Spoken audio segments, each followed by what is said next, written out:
In the beginning, before would not bow.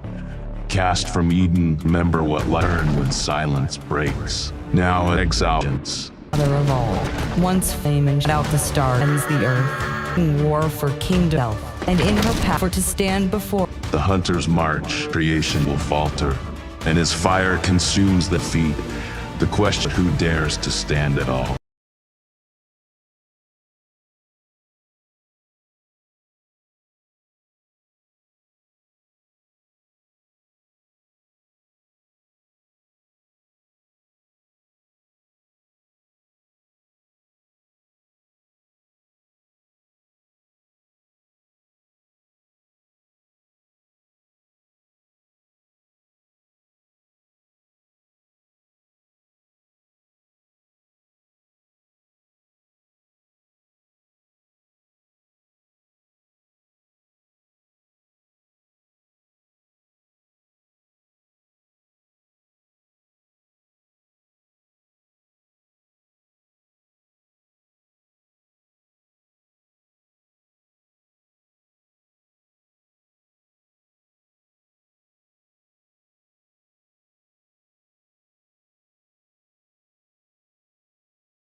Lilith is a visceral and psychologically complex supernatural horror film that reinterprets the ancient myth of Lilith, the first wife of Adam, as a terrifying, primordial force of nature unleashed upon the modern world.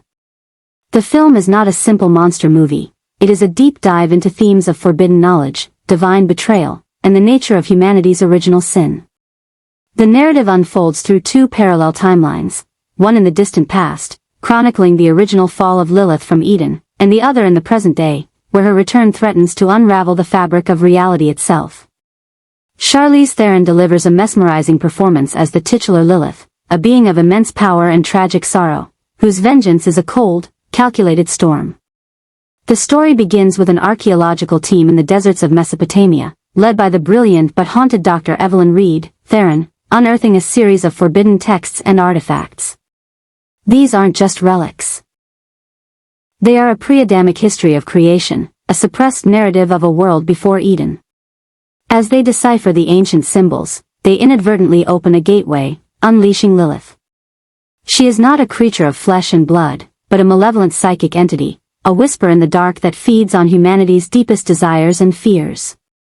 Her physical manifestation is a shifting, terrifying spectacle, a composite of ancient dread and seductive beauty. As Lilith's influence spreads, chaos follows. Cities are plunged into a state of mass hysteria and psychological torment. People are driven mad by their own hidden sins and darkest impulses, becoming puppets in a cosmic play of retribution. A shadowy, ancient organization, a secret order of occult scholars and religious figures known as the Keepers of the First Covenant, emerges from the shadows. They have been preparing for this day for millennia, their purpose to contain and, if possible, destroy Lilith. Their leader, a stoic and battle-hardened cleric named Father Michael, played by a respected character actor, believes that the only way to stop her is to confront her on a spiritual and intellectual level, using the very texts that brought her back. The film's emotional core lies in the relationship between Lilith and Evelyn. Evelyn, it is revealed, is not a random victim. She is a descendant of the very bloodline chosen to contain Lilith's power. Her fascination with the ancient texts wasn't a coincidence, it was a subconscious pull towards her destiny. Lilith's influence works on her not through outright possession, but through a slow, insidious corruption, a seductive whisper of power and truth. Lilith shows her a world unburdened by the false humility of Eden, a world of raw power and unbridled freedom. The climax is a mind-bending confrontation between Evelyn and Lilith within a psychic plane, a battle of wills for the soul of humanity. Evelyn must choose between embracing the chaotic freedom Lilith offers or harnessing her own.